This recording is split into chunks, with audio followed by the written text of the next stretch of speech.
어릴 적엔 일기, 지금은 수다. 쌓아둔 말을 닿을 때까지 몰아서 떠들어 봅니다. 밀린 일기 24번째 페이지 지금 시작합니다.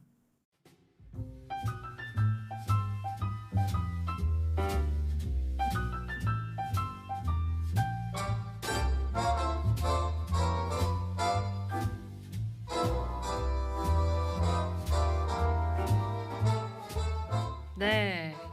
한 번 더 할래? 왜요? 그냥 별로예요? 별로냐고요? 그냥 물어보는 거야. 그냥 아니 물어봐. 너무한데 지금 만족하면서 시작하려고 그리고 괜찮아요. 잘했어요. 잘했어요? 네. 너무 잘했어요. 네. 아니 너무 반말을 해버렸네. 네, 의심쩍게 시작하게 아닙니다. 되는 네. 24번째 에피소드. 네. 저희 지난주에 이어서 이번 주도 주 씨와 함께 이야기 나눠보는 두 번째 시간인데요. 네. 저희가 또 지난 시간에는 실수 전문가, 실수 투성이들과 함께한 실수 만남. 전 빼주실래요? 실수 빙판 실수남. 뭔가 이렇게 루머를 퍼뜨리지 마세요. 혹시 지금 이 얘기에 못 듣고 계신 분들은 네, 듣고 오세요. 네, 지난 에피소드 23화를 듣고 오시면 네, 되겠습니다. 다 이해를 하실 수 있습니다. 네. 뭔가 하하하 하고 이제 웃어 넘길 수 있는 짜잘한 오픈 실수들도 있지만 좀 생각했을 때 진짜 제가 지난 시간에도 말했지만 이게 정신적 어택이 오는 실수들도 있거든요. 이런 얘기가 오늘의 주제와도 좀 관련이 있어서 좀 말을 이렇게 꺼내보게 됐는데요. 정신 건강에 대해서 네. 이야기를 해보려고 하는데 좋습니다. 네, 이런 얘기들을 한 번쯤은 저도 해보고 싶었어요, 사실.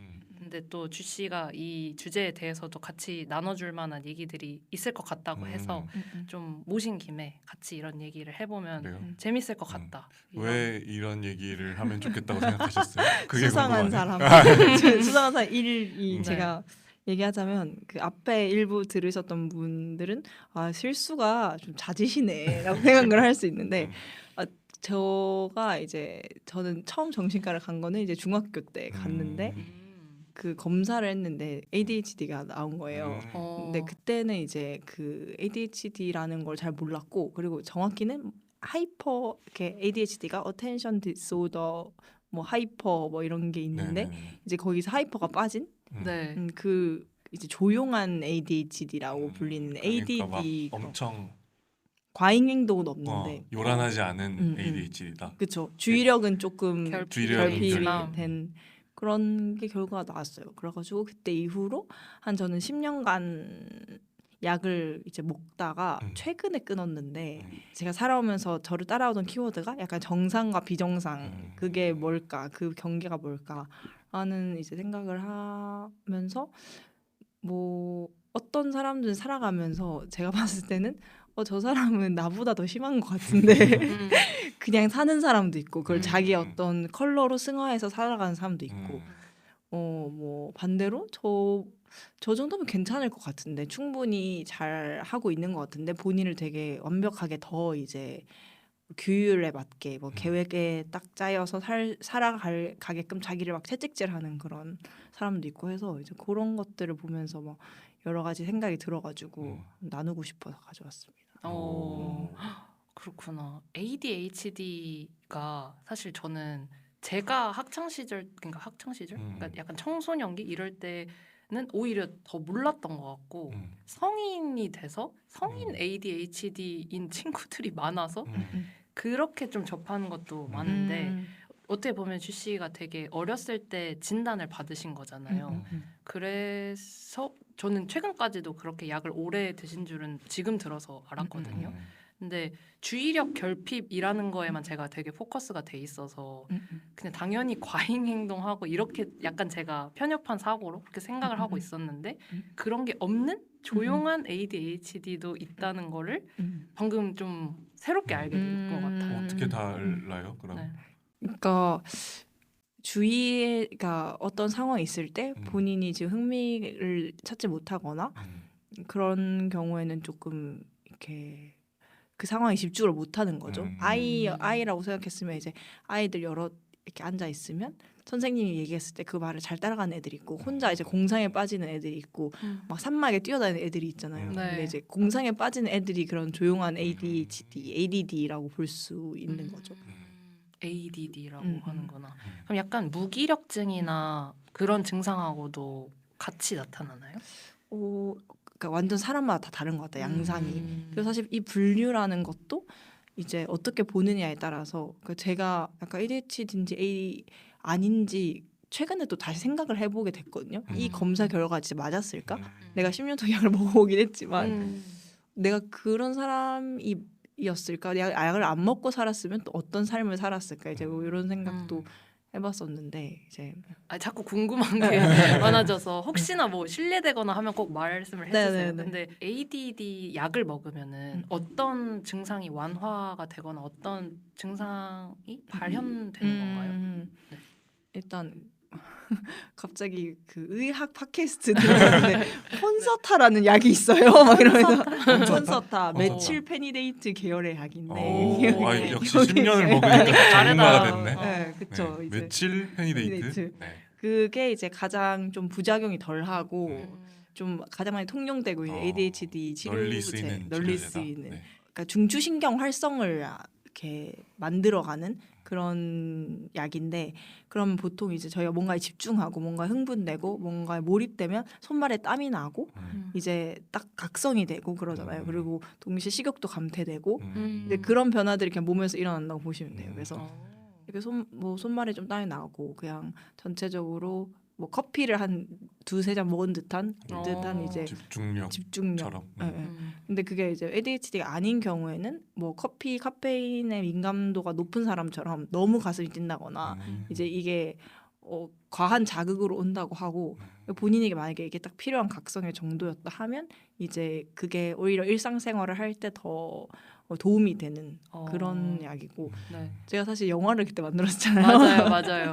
그래서 그런 것도 이제 그 무지개약이라고 제가 졸업 작품으로 같이 여기 그늘이랑 만들었었는데 그때 약을 딱 먹으면 그 색깔이 다 없어지는 그런 거를 제가 연출을 했었는데 그 아이의 세상에 색깔이 없어진다.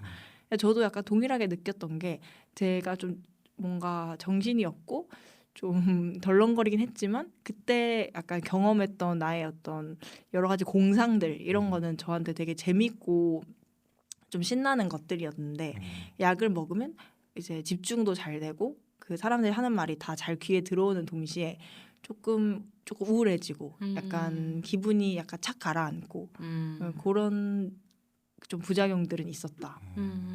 저는 오히려 우울이나 무기력증처럼 착 가라앉아 있었기 때문에 약을 먹으면은 그게 좀 더 이렇게 확실히 각성이 된다고 해야 되나?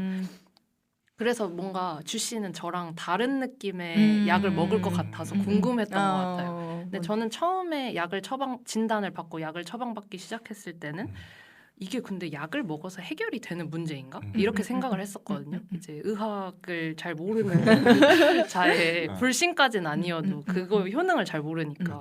근데 확실히 이런 것들도 감정의 하나이다 보니까 확실히 먹어서 그 호르몬 작용이 바뀌면은 그 생리적인 어떤 몸의 효과가 바뀌면서 제 기분이나 상황을 바꿔주는 것도 분명히 있더라고요. 그래서 뭔가 주 씨에 대한 그런 걸 처음부터 막 제가 물어보게 된 것 같아요.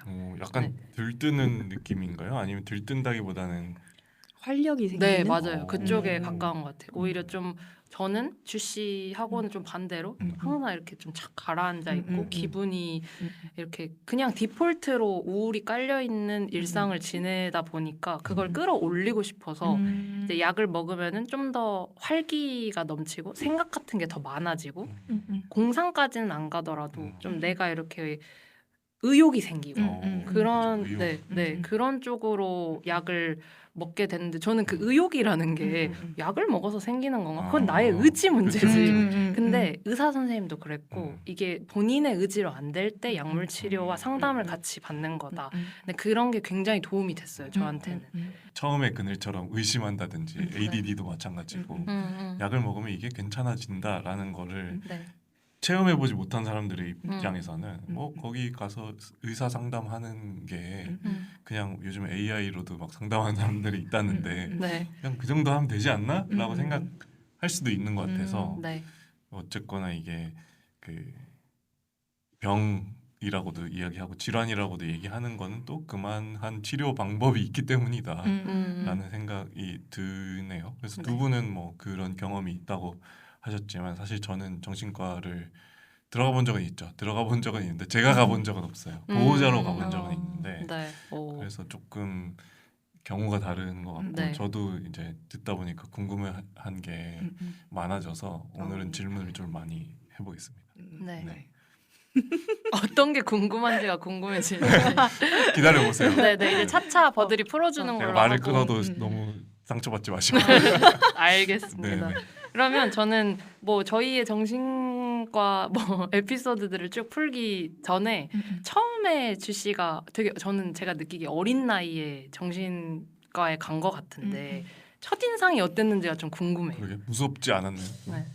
첫 인상 예.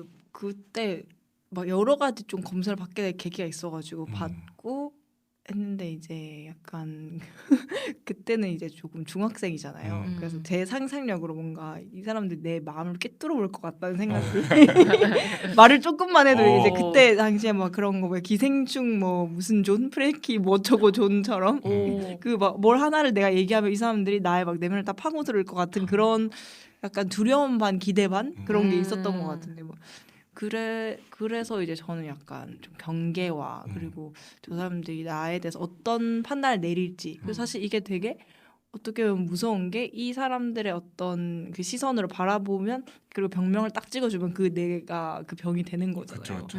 그런 환자가 되는 거죠. 네. 그런 권한과 권력이 이제 있는 사람들로 느껴졌기 때문에 좀 무서웠던.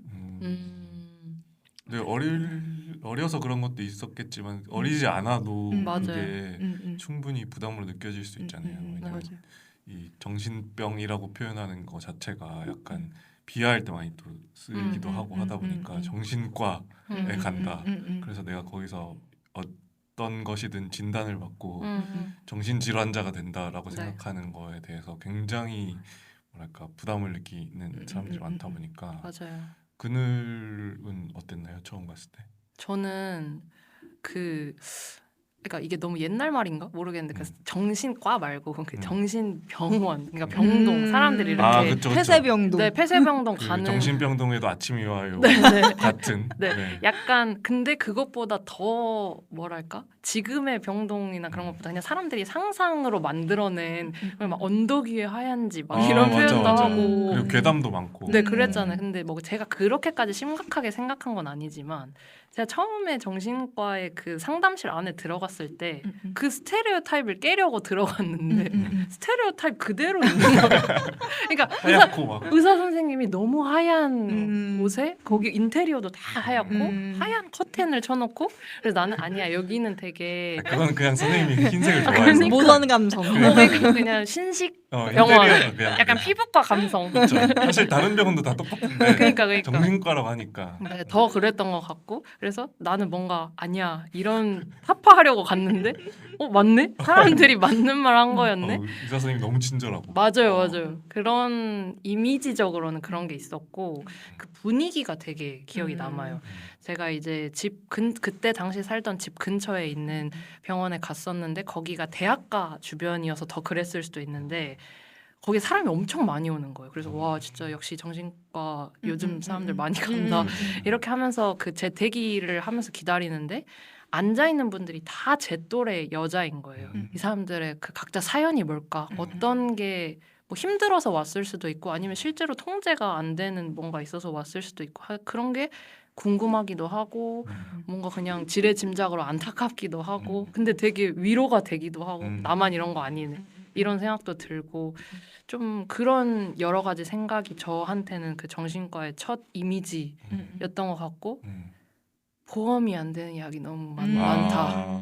진료비도 네, 그런 비싸겠네. 거 확실히 좀 비급여가 많아서 그리고 약도 거기서 바로 지어서 주죠. 네 맞아요. 네네. 병원 그 안에서 차이가 있다고 들었어요. 네. 그래서 그런 비싼 약 그런 상담 비싼 약. 이런 생각이 좀 많이 들었던 그러면 것 그 같아요. 10년 약을 드셨으면 약값이 엄청나게 실비도 없었을 때. 와. 진짜. 그리고 그때는 뭔가 더 지금처럼 사실 지금은 약간 네다섯 명 모이면 정신과 가본 경험 되게 꽤 있고 약 먹어본 경험도 되게 많은데 그때 당시에 중학생 때 없었고 그리고 저희 뭔가 부모님도 이제 이런 게 나에게 어떤 그 이렇게 죽은 글씨가 될까봐 막 뭔가 보험 처리 이런 것도 절대 안 하고 일부러 숨기시는 그냥 이제 생돈 다 내기 이제 그런 기록에 남고 막 그럴까 봐 혹시나 어떠한 불이익이 있을까 봐 그러니까 되게 그런 게 없거든요 사실 뭐 근데 있어도 뭐 보험 가입할 때 이제 그런 거긴 한데 그런 것도 이제 근데 그런 모든 약간 반응들이 약간 나를 위축시키는 그런 것도 있었던 것 같긴 해요. 우울증 약은 비싼가요? 근데 우울증 약 자체도 아까 주 씨가 얘기해준 것처럼 저는 종류가 사실 많나? 약 이름까지는 다 모르는데 저는 이제 2년 정도 네네네. 먹다가 안 먹게 돼서 잘은 모르는데 그 종류가 엄청 많아요. 그리고 이제 저는 의사 선생님이 항상 약이 바뀌었으니까 이거 먹으세요 하면 네 하고 그냥 따르는 타입이어가지고 그냥 약의 색깔과 그것만 기억이 나고 이번 주에는 약이 되게 많네 아니면 좀 줄었네 이런 정도만 알았는데 뭐 한 가지 약이 되게 비싼 게 있긴 있었어요. 네네. 근데 그 약이 약간 효과가 좋아서 제가 좀 비싸더라도 이게 정신적으로 많이 힘들어지면은 그거 꼭 넣어달라 이렇게 말하는 경우도 있었고 선생님도 그거를 약간 권유하시기도 하셨고 그래서 속으로 역시 비싼 게 좋아 뭐든 그랬던 생각도 있고 한데 저는 뭐 이왕 얘기가 든 김에 제 에피소드를 먼저 좀 얘기를 해보자면은 저는 사실은 그 성인 되고 나서까지도 되게 그 정신적으로 제가 병원에 다니고 상담을 받을 정도로 힘든 일들이 많지 않았던 것 같아요. 그냥 뭐 내가 생각하는 그냥 나의 의지로 이겨낼 수 있고 뭐 할 수 있다고 생각하는 그런 것들이 많았는데 이게 어느 정도 이상이 되니까 그리고 일들이 되게 겹치다 보면은 그게 뭔가 뭐 진로에 대한 고민도 있었고 신앙적 회의나 뭐 친밀 관계에 대한 실패나 이런 것들이 다 겹치다 보니까 그게 복합적으로 딱 한 번에 와서 제가 컨트롤할 수 없는 어떤 감정이 엄청 커져 있더라고요. 그래서 상담을 먼저 받으러 가기 시작했는데 상담을 받다가 제가 갈 때마다 울었어요. 그러니까 이제 그분이 이게 아예 뭔가 차분한 상태에서 상담이 돼야 이게 그 상담도 진단을 하고 대화를 하면서 진도가 나가는데 제가 그냥 자리에 앉으면 우니까 이거 일단 눈물샘부터 막아야 된다 이래가지고 먼저 권유를 하셨어요. 약물 치료나 그 의사 선생님을 만나보는 게 어떻냐. 그래서 처음 그 권유 받은 병원에 가서 진단을 받고 약을 먹게 됐고 아까 말씀드린 것처럼 저는 약에 대한 거부감은 살짝 있었는데 확실히 그걸 먹으니까 그 아예 몸 상태가 달라지는 걸 느끼게 돼요. 울지 않고 상담이 가능했나요? 실제로 그렇게도 됐고 그 의욕이 많이 생겼어요. 제가 이제 와 고백하자면 이제 팟캐스트를 처음에 시작할 때도 한참 약을 먹고 있을 때여서 그때 무기력증이 되게 심했거든요. 그래서 뭐 선생님이 상담하는 선생님이 뭐 해보고 싶었던 거 있냐 이랬을 때 전 말하는 걸 좋아하니까 팟캐스트 같은 거라도 해볼까요? 하하 이러면서 농담을 했는데 엄청 적극적으로 권유를 하셨어요. 해보라고. 네. 그래서 그래 볼까? 근데 약을 안 먹었으면은 약을 안 먹던 시기에도 그 얘기를 들었었는데 사람이 되게 비관적이어서 내가 무슨 팟캐스트야. 지금 표정이 되게 지금 드러나죠. 그때 저의 그러니까. 어두운 제가 역시 경력자는 다르네요. 우울 경력. 그때 이제 그늘이 굉장히 져 있었고 이름을 그늘로 지은 이유가 있구만. 복선이야. 내가 무슨 팟캐스트야 이랬었는데 약도 먹고 선생님들이 이제 막 푸시도 해주고, 푸시도 해주고 하니까 선생님들 감사한 선생님들. 이런 걸 해볼까 하면서 실제로 그 의욕이 좀 올라오고 이제 고맙게도 버들도 그렇고 이렇게 주씨처럼 친구들도 많이 도와주고 얘기 나누는 게 저한테 많은 도움이 돼줬고 약은 사실 근데 보조제 역할밖에 안 하는 것 같아요. 제가 생각할 때. 근데 그 약이 약간 이렇게 디딤돌이 돼줬을 때 제가 그걸 밟고 올라서서 어떤 행동을 하기 시작했을 때 그게 뭐 이런 팟캐스트가 됐든 아니면 다른 게 됐든 액션으로 딱 나타날 수 있는 근데 그런 기초가 딱 돼준 느낌. 그래서 저는 되게 그 약에 대한 저의 편견이나 어떤 생각이 완전 바뀌었어요. 180도. 제 경험이 있기 때문에 그렇게 된 것 같아요. 저는. 네. 들으시는 분들도 뭔가 약간 그런 부담감이나 약에 대한 불신이나 이런 게 있는 분들 있을 수도 있는데 네. 들으면 좀 더 마음이 가벼워지시지 않을까 이런 네. 생각도 드네요. 근데 네. 뭔가 얘기하다가 생각한 게 어쨌든 두 분도 그 뭐랄까 젊은 여성이시고 네. 그늘이 그 정신과 갔을 때 많이 봤다고 했잖아요. 네. 그런 지점도 뭔가 생각이 많아지긴 하는 것 같아요. 이 시대 젊은 여성들이 왜 정신과에 집합하는가. 그리고 반대로 남성들은 왜 괜찮아 보이는가. 근데 그게 괜찮아 보이는 거지 실제로 괜찮은 거 아닐 수도 있잖아요. 그쵸. 맞아요. 이를테면 그 남성성에 대한 생각들 때문에 정신과에 가는 것 자체에 대해서 더 뭔가 나약하게 느낀다든지 더 안 좋게 생각한다든지 하는 게 있을 수도 있으니까 네. 그래서 그런 얘기들도 결국 이게 그 이 사회의 정신 건강하고도 얽혀 있을 것 같고 갑자기 그런 생각도 드네요. 네. 저랑 주 씨는 약간 저희가 직접 겪은 에피소드라고 할까요? 저희의 네. 경험이 있지만 버들은 직접 가지는 않았다고 해도 혹시 네. 뭐 주변인 친구나 네. 가족이나 네. 이렇게 간접 경험이 있긴 한가요? 간접 경험이 꽤 있는 편인 것 같아요. 그래도 오. 그나마 네. 제가 약간 이건 우스갯소리로 하는 건데 제가 뭐 몇 명의 그 전 여친들이 웃어도 되나요? 네, 웃어도 돼요. 전부는 아니에요. 몇 명, 여러 명이 정신과를 다녔어요. 그래서 뭐랄까요 이해도라고 해야 될까요? 그런 게 뭐 조금 있는 편인 것 같긴 합니다. 병원에 직접 같이 가진 않았었는데 다녀오고 약을 먹고 이런 걸 저도 옆에서 같이 보고 안 좋을 때 제가 가보라고 권하기도 하고 실제로 이제 상담받고 약 먹으면서 좋아지는 걸 저도 굉장히 가까이 있으니까 엄청 느끼고 그러면서 뭐 예를 들면 관계도 괜찮아지고 하는 경우들이 있었어서 그러면서 이제 전 생각했던 거는 약간 이거는 조금 논지를 벗어난 이야기일 수도 있을 것 같긴 한데 왜 우울증 있는 여성들이 나를 좋아하게 되는가 약간 이런 생각 이게 뭐야? 그런 생각 그리고 나는 왜 그들에게 끌리는가 일 수도 있죠. 그쵸 아, 그쵸. 그 그런 거 양방향적으로 맞아요. 그래서 뭐 이거는 답이 있는 얘기는 아닌데 그냥 그런 생각을 많이 했었어요. 그러니까 제 가까이에 있다 보니까 매번 또 그러면 좀 약간 이제 생각할 수 이상하잖아요. 왜 반복되니까. 반복되면 맞아. 패턴이. 그래서 어쨌든 그 최근에 연애 경험들에 그런 게 있긴 했어요. 그것도 있고 이제 저희 아버지가 그 엄청 심한 우울증이 한 번 왔었어가지고 세게 한 번 왔어요. 근데 그 옛날 어른들의 고집 같은 게 또 있잖아요.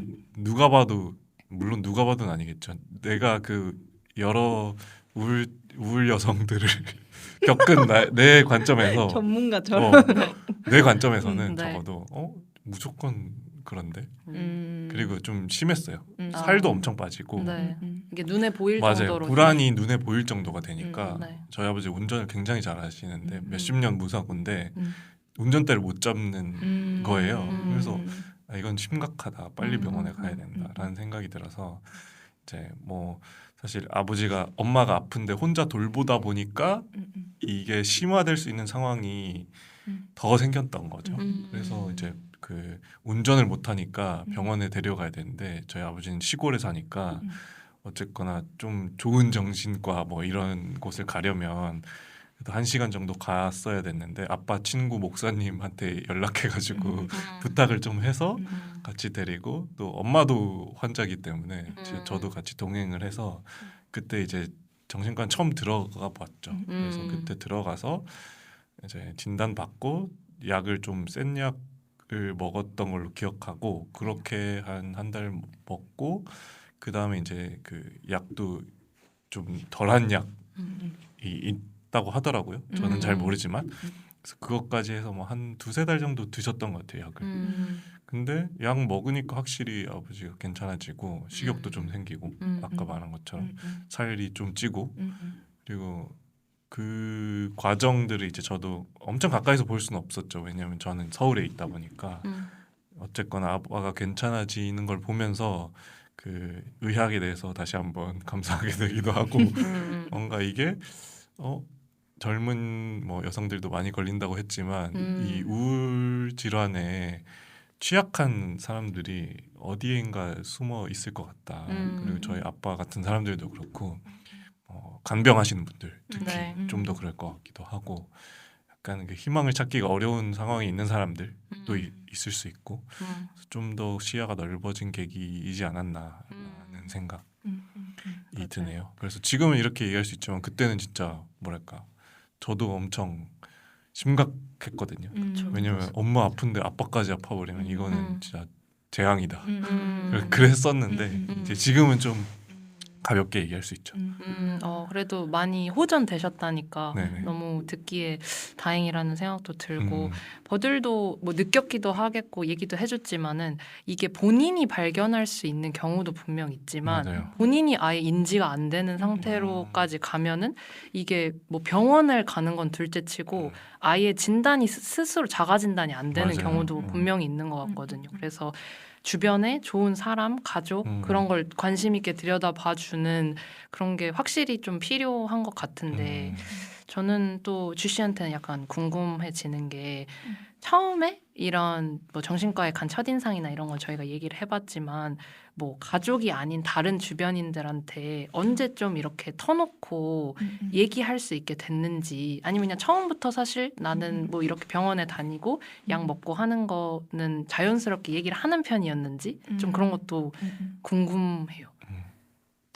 저는 사실 굳이 얘기는 안 하는 것 같긴 해요. 이제 저는 처음에는 사실 제가 그걸 먹게 된 약을 먹고 진단받던 과정들이 사회랑 약간 부닥치는 과정들이었거든요. 그래서 뭔가 학교 다닐 때도 그렇고 부모님과의 관계에서도 제가 가진 어떤 특질들 때문에 이제 오해를 받거나 약간 갈등이 생기는 그런 것들이 많아서 되게 그 ADHD라는 게 인식이 그렇게 좋진 않잖아요.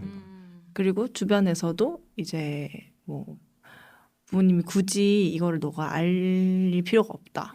알리면 너에게 불이익이 될 수 있다. 이제 손해가 될 수 있다. 그런 얘기들을 들었기 때문에 이제 딱히 얘기하지는 않았죠. 그리고 그때 당시에 이제 학교 다닐 때 약을 먹기 시작하니까 뭐 선생님들이 저한테 이제 지나가면서 뭐 너 이제 사람 됐네 막 이렇게 이제 얘기한 거예요. 되게 뭐 학년 올라갔으니까 차분해졌다. 애가 이제 그런 좋은 의미로 하고 또 성적도 올랐어요. 그런 거 얘기하면 막 모범생이 됐다. 완전 변했다. 너도 얘를 본받아라. 주변 친구들한테. 갑자기 이제 그렇게 된 거죠. 근데 갑자기 저 ADHD인데 약 먹었어요. 약간 이렇게 할 수도 없고 이제 그러니까 그래서 되게 혼란스러웠던 기억이 있어요. 그래서 얘기를 굳이 하지 않았다. 약간 나 혼자 끙끙 이제 앓고 있었던 것 같아요. 그런 정체성에 대해서. 확실히 좀 그게 성장기랑 겹쳐 있어서 좀 더 혼란스러웠을 것 같다는 생각도 들어요. 사실 저는 왜 주씨한테 이런 걸 물어보게 됐냐면 저는 이제 완전히 성인이 된 이후에 또 정신과에 간 경험이 있고 저는 사실 정신과에 가는 거나 약을 먹고 이런 거를 저도 막 이상하게 생각하거나 그런 건 아니었는데 이게 부모님 세대하고는 또 생각하는 게 많이 다른 것 같아요.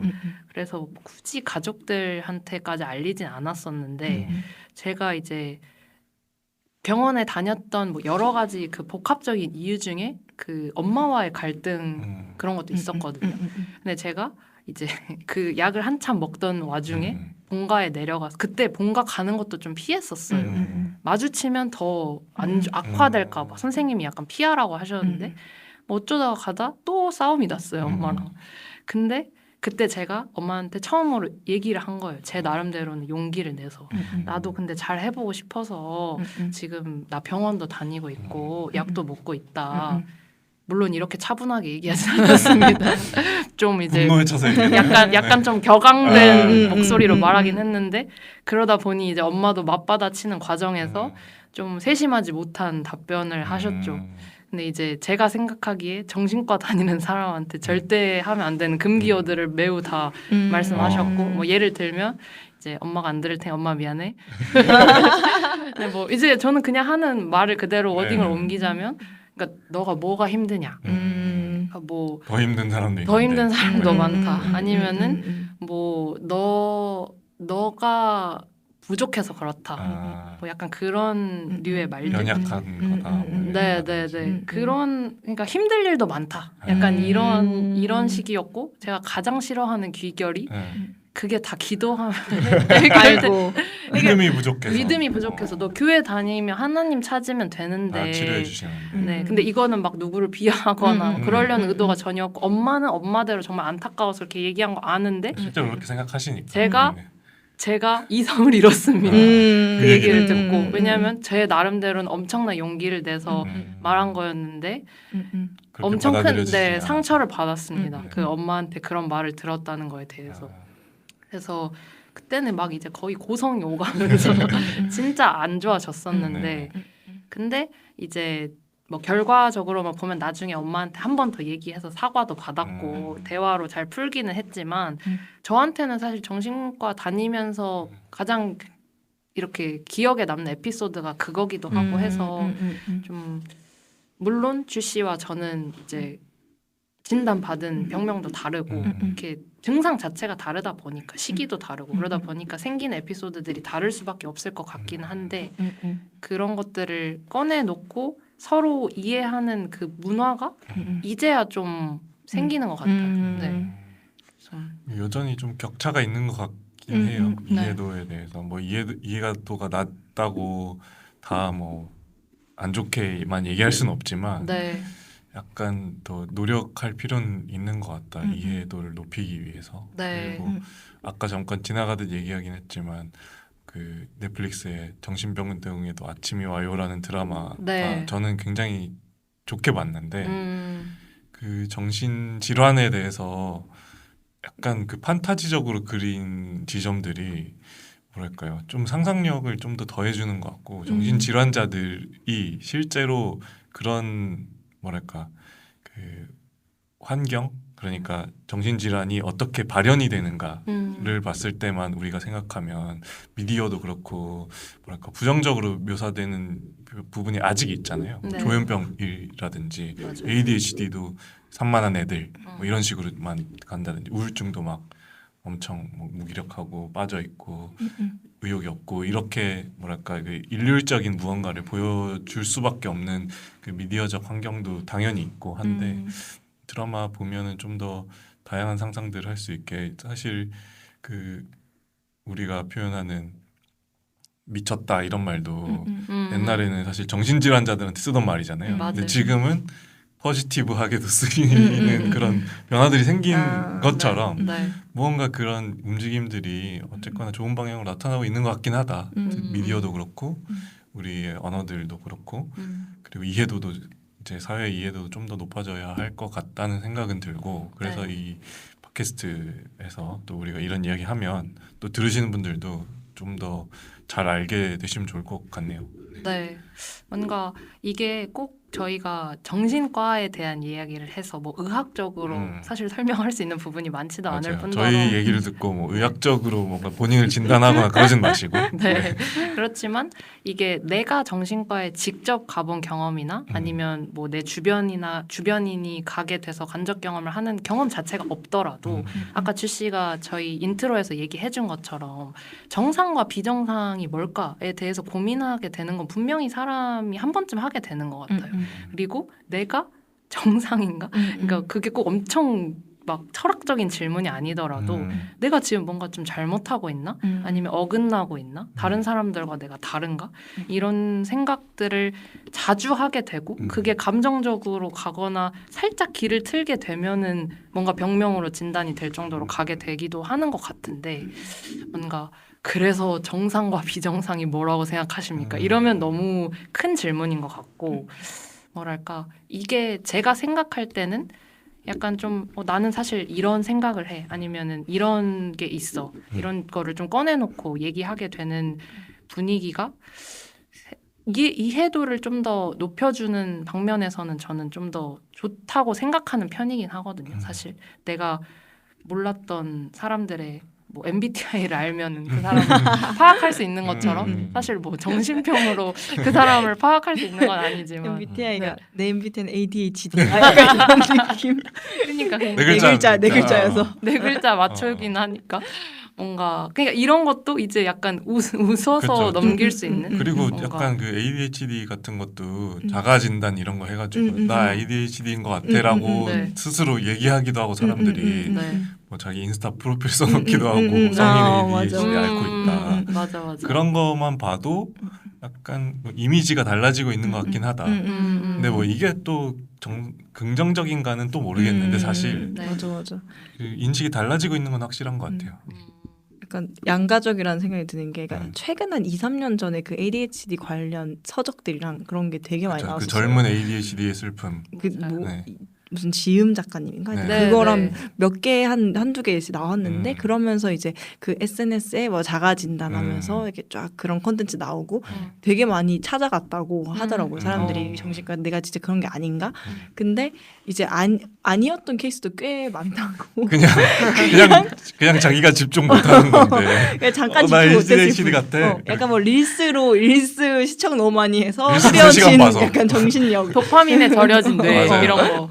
그런 거였다. 이제 아니었다. 뭐 이런 후기도 제가 꽤 봐서 되게 재밌게 봤었는데 약간 그게 이제 그런 흐름들이 사람들은 어떻게 보면 자기가 좀 정상에서 벗어났다는 느낌을 누구나 갖는 것 같고 아까 그들이 말했던 것처럼 근데 그거를 이제 진단받는다는 걸 통해서 오히려 긍정받고 싶은 내가 그럴 수밖에 없는 사람이야. 난 좀 나에게 좀 너그러워지고 싶은 그 사람들도 나에게 그렇게 너그러웠으면 좋겠고 이제 그런 것들의 흐름을 좀 보여주는 게 아닌가 싶기도 하고 이제 약간 저는 생각이 드는 게 결국에는 그 사람들이 그걸 느끼는 지점들이 사회와 불화할 때 그러니까 내가 여기서 정상이 아닌가라는 걸 느낄 때니까 그 사회가 좀 이상한 건 아닌가 약간 자기한테 칼날을 들이대기보다 사회에 칼날 한번 들이대는 그런 좀 총구를 한번 겨누어보는 그런 발칙한 그런 이야기들도 더 많이 나왔으면 좋겠다 이런 생각이 들고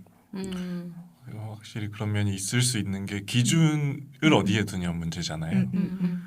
그러니까 이 사회가 사람들을 정신질환을 앓게 만들고 있는 걸 수도 있는 거죠. 네. 그러니까 그 구조에 대해서 질문하기보다는 그냥 내가 이 사회가 정해놓은 어떤 정상의 기준에 맞지 않으니까 나는 질환자인가 보다. 나는 비정상인가 보다. 라고 그냥 오히려 쉽게 받아들여 버리는 그러니까 뭐 이런 말하면 조금 약간 그 레지스탕스 같긴 하지만 구조에 저항하지 않게 만드는 것 같아요 사람을. 그래서 이 그 병명을 받는다는 것 자체가 뭔가 거기에 순응한다는 느낌이 들기도 하고 뭐 물론 그 질환을 앓고 있는 사람들이 다 순응한다는 건 아니지만 그렇게 본인을 인식하는 게 편하니까 그렇게 좀 흘러가는 느낌도 있는 것 같다. 그래서 뭐 정병이라는 말도 많이 쓰고 요새는 이렇게 인스타 하다 보면 뭐 외모 정병 극복한 썰 막 이런 게 막 뜨더라고요. 역시 릴스 제가 중독자. 릴스를 많이 봐가지고 릴스에 막 그런 어떻게 자기가 극복했는지 뭐 이런 걸 막 설명해. 네. 그 너무 아름다우신 여성분들이 나와서 그런 얘기를 하는데 이거 보면서 막 많은 생각이 드는 거예요. 근데 그 사람들이 자기 외모 정병을 극복한 썰을 얘기하는 거를 또 수많은 그 여성들이 공감하면서 그걸 보고 공감하면서 보고 댓글이 막 언니 막 저도 그랬어요 막 이런 거 응원해요. 달려 있을 거고 그 좀 기괴하다는 생각을 좀 많이 하고 있긴 합니다. 맞아요. 또 사실은 맞아요. 방금 버들이 얘기해준 것처럼 저는 이제 그런 언어 습관에서도 조금 조심하려고 하는 편인 것 같긴 하거든요. 이게 아무리 긍정적으로 쓰인다고, 그러니까 왜냐면 얘기해준 것처럼 미친하고 이렇게 포지티브 그거를 이제 많이 밈처럼 쓰고 맞아요. 그러는데 그 뭔가 미쳤다라는 표현이 뭐 맛 표현이나 그런 거에서 저도 그냥 감탄사처럼 추임새처럼 쓰이게 되는 게 실제로 미쳐 있는 사람들 이렇게 그렇죠. 뭔가 네, 좀 실제로. 누군가한테는 들을 때 이게 불편한 표현이 될 수도 있고 좀 민감한 표현이 될 수도 그럴 수 있으니까 좀 조심하려고 하는 편인 것 같은데 그렇지만 이거를 또 너무 쉬쉬하거나 막 병이니까 내가 조심해야 돼. 맞아. 이렇게 하는 분위기를 만들면은 사실 우리가 이렇게 꺼내놓고 얘기하고 또 나도 그래, 너도 그랬어 하고 공감할 수 있는 어떤 자리 자체를 좀 좁힐 수도 있겠다. 이런 생각도 또 동시에 드는 것 같아서 사실 저는 뭐 어떤 지식적인 얘기가 아니더라도 그냥 이렇게 오늘 저희가 주씨랑 이런 얘기를 경험적으로 나눈 것처럼 아 우리가 사실 알고 지내지만 이런 얘기까지는 처음 하는 거잖아요. 맞아요. 그렇죠. 굳이라는 생각에 맞아, 많이 맞아. 뭐 안 하게 되기도 하고. 맞아. 근데 이거를 뭐 일부러 감추거나 그렇게 하지 않아도 좀 이런 자리를 만들어서 좀 얘기를 나누는 것만으로도 되게 이 사람을 내가 완전한 이해까지는 아니더라도 좀 더 친밀감 있게 알게 됐다. 그리고 아 이런 면도 있구나 이 사람한테는 그냥 그런 생각을 할 수 있게 되는 계기들이 됐으면 좋겠다 하는 그 정도. 그 양가적인 면이 진짜 있는 것 같아요. 네. 뭔가 많이 이야기가 됐으면 하면서도 이게 너무 편하고 쉽게 얘기가 됐을 때 느낄 수 있는 아까 제가 초반에 얘기했던 그 감기라는 표현도 되게 양가적이잖아요. 맞아요. 그런 게 뭐 저희가 여기서 막 어떤 답을 내릴 수 있는 건 아니지만 그런 지점들이 점점 더 좀 양극화되는 것 같다라는 생각 정도. 맞아요. 약간 그 얘기 들으면서 생각했던 게 그늘 얘기처럼 그 친구들 사이에서도 얘기가 나오기 어려운 게 그러니까 그거를 사실 상태를 얘기했을 뿐인데 사실 뭐 어제 슈퍼 갔다 왔어처럼 어제 나 물론 그렇게 가벼운 건 아니지만 이제 어제 나 그러니까 이런 상태야라고 얘기를 하는 것일 뿐인데도 이제 뭔가 상대에게 부담을 주는 듯한 어떤 리액션을 내가 기대를 하지 않음에도 그 상대는 되게 딱 긴장 모드로 그러면 이런 말을 해줘야 되나 저런 말을 해줘야 되나 이런 모드로 변하는 게 좀 부담스러워서 말을 안 하는 것 같은데 뭐 이 팟캐스트를 들은 분들은 그들과 한번 한번 뭐라 해야 될까 멘탈 토크 가볍게 네. 멘탈 토크 이런 거 한번 친구들끼리 주제를 잡아서 해봐도 재밌지 않을까. 네. 너 요즘 정신 건강해? 그죠. 왜 이렇게 공격하는 거야? 너 요즘 정신 건강해? 너 멘탈 있어. 아니 뭐 그냥 보통 이렇게 건강하냐고 물어보는 그쵸. 안부 거니까. 인사처럼. 네. 정신 괜찮아? 그쵸. 이렇게 하면 안 돼요. 몸과 마음을 이렇게 분리해서 몸 괜찮아? 정신은 어때? 괜찮대? 마음이 괜찮냐? 마음 건강이란 말 많이 쓰니까. 맞아. 요새. 마음 건강 괜찮다. 네네네. 네. 마음 건강 어떠냐? 네. 한번 또 주변에 체크 한 번씩 하다 보면 네. 또 자기도 몰랐던 걸 발견하게 될 수도 있는 거고 아까 그늘이 말한 것처럼 네. 그런 맞습니다. 기회들을 만드시면 좋지 않을까. 네. 네. 그래서 저희도 오늘 팟캐스트에서 이렇게 또 주씨를 모시고 지난 시간에 실수부터 해서 또 어떻게 보면은 뭐 진지하기도 하고 조금은 깊은 얘기인 이런 정신과 단위 에피소드까지 얘기를 하게 돼서 되게 재밌었는데 버들도 재밌으셨죠? 그럼요. 주씨의 왜 눈치를 보시는 아니 그게 거죠? 아니라 저는 재밌었는데 제가 너무 대표하면 안 되니까 아니에요. 의사를 한번 대표하세요. 네. 대표가 충분히 가능합니다. 네. 저희는 그랬는데 저요. 주씨의 소감 한번 또 듣고 싶습니다. 일단은 저희가 더 돈독해진 것 같고 속 얘기를 진짜 속 얘기를 하는 것 맞아. 같아요. 네. 다른 사람들 앞에서 이제 하는 약간의 불안함과 동시에 근데 또 속 시원함 그런 게 있는 것 같고 좀 뭔가 이렇게 얘기를 하는 거는 누군가도 이거를 듣고 공감할 거라는 생각과 위로받을 수 있을 거라는 맞아요. 생각이 있어서 얘기하게 된 것 같아요. 그래서 네. 되게 재밌고 의미 있었습니다. 네. 저희 그 팟캐스트 듣는 분들이 굉장히 배려심이 깊고 진짜. 네. 마음이 따뜻한 분들이기 때문에 진짜요? 그 말로 지금 강요하시는 혹시 아니라면 그렇게 좀 되시길 바라고 네, 이번 맞아요. 기회로 네. 이해도가 좀 더 높아지시기를 바라고 네. 이해도뿐만 아니라 이해심도 깊어지시길 네. 아무튼 또 2살에 밀린 일기에 네. 어떻게 보면 첫 번째 게스트로 이렇게 나와주셔서 너무 감사하고 또 저도 되게 주씨와 개인적으로 알고 지냈지만서도 오늘을 계기로 좀 더 돈독해진 네. 느낌이 확실히 드는 것 같은데 아주 고맙습니다. 네. 혹시나 부담이 안 된다면 주씨가 추천해주고 싶은 노래 저희가 약간 아, 그런 마무리를 하는 저희만의 전통이 리추얼이거든요. 있거든요. 아, 리추얼이 네. 있거든요. 한 곡 추천해 네. 주시겠어요? 네. 꼭 뭐 주제와 연관된 거 아니라도 맞아. 요즘 네. 자주 듣는 노래도 네. 좋고 제가 뭐 또 나의 마음을 대변할 수 있는 노래라든지. 그게 더 부담스러워. 아, 그래? 내 인생의 테마 약간 이런. 아 너무 약간 짜친다. 그런 거 말고 그냥 좋아하는 노래. 저 생각했던 게 이고도의 우리 같은 사람들이라는 노래. 아시는 저는 아는 노래인가요? 노래입니다. 그래서 가사가 되게 아주 적절한 노래라고 생각이 그런가요? 드네요. 저는 사실 처음 듣는 노래에서 제목을 한번 다시 말씀해 주세요. 우리 같은 사람들. 그래서 이제 약간 네. 우리 같은 사람들이라는 네. 우리가 입에도 되게 뭔가 이렇게 입에 착착 붙잖아요. 우리 같은 사람들 뭔가 많이 쓸 것 같은 어떤 문장인데 네. 그게 이제 사실 뭔가 이 사회와 다른 우리라는 느낌에서 많이 쓰이기도 하고 그 가사도 보니까 이게 사실 그냥 노래 자체가 너무 좋아서 맞아요. 계속 듣게 됐는데 가사도 너무 좋더라고요. 그래서 약간은 좀 읊어드리자면 그럼요. 네. 너무 좋아요. 어떤 사람들에게선 향기가 난데 나도 뒤에 붙어 보았지만 훔칠 수 없는 향기라는 걸 알 수 있지. 이제 이런 부분인데 네. 향기가 난다. 그리고 이제 그 뒤에 우리 같은 사람들, 우린 같은 사람들, 내가 틀리지 않을 수 있을까요? 약간 이런 이제 이 노래를 듣다 보면 그냥 이렇게 자기만의 해석들이 나오는 것 같은데 저는 이거를 딱 들었을 때 좀 별나 보이는 사람들일지라도 그 향기가 난다 이렇게 좀 읽혔고 들렸고 그리고 내가 틀리지 않을 수 있을까요? 이것도 이제 수없이 뭔가 이렇게 실수하는 나를 이렇게 받아들여 가는 어떤 그런 과정의 가사로 들려가지고 이번 주제랑 좀 잘 맞지 않나. 네. 너무 좋네요. 저는 사실 안 들어본 노래여서 엔딩곡으로 딱 깔면서 청취자분들과 함께 듣도록 하겠습니다. 좋습니다. 아무튼 긴 시간 동안 또 깊은 얘기, 재밌는 얘기 나눠주신 주씨와 또 버들과 네. 저 수고가 많았던 것 네네. 같고 박수 한번 칠까요? 네, 너무 짝짝짝. 좋아요.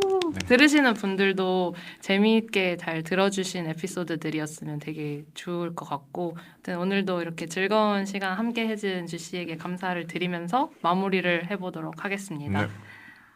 그럼 지금까지 저는 그늘이었고요. 버들이었습니다. 주시입니다. 다시 할까요? 한번 그럼 저부터 다시 할게요. 네. 그럼 지금까지 저는 그늘이었습니다. 버들이었습니다. 주시였습니다. 감사합니다. 감사합니다.